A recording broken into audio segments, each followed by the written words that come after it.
one of the things about the Battle of Britain I think is really interesting, we were touching on it when we were looking at the big wing, but is there's actually quite a lot of nationalities flying for the RAF. It's not just the Brits, 15 different nationalities, but also from the now occupied territories. It's from Eastern Europe in particular. From Czechoslovakia. Yeah.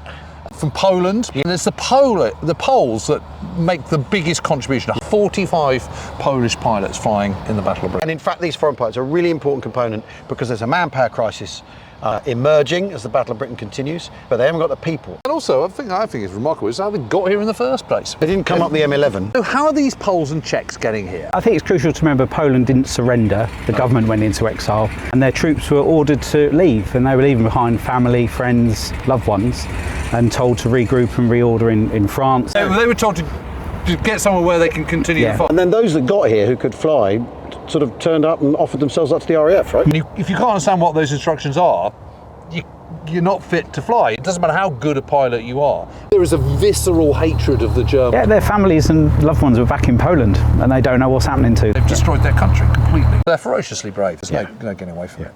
Because being a fighter pilot is even when you're winning, even when you've a thing like the Dowding system on your side, someone's still got to get in that cockpit, get up there and risk his life and maybe lose his life in the process. Pilots that gave their lives in the Battle of Britain, 29 of them were Poles. And they make a difference.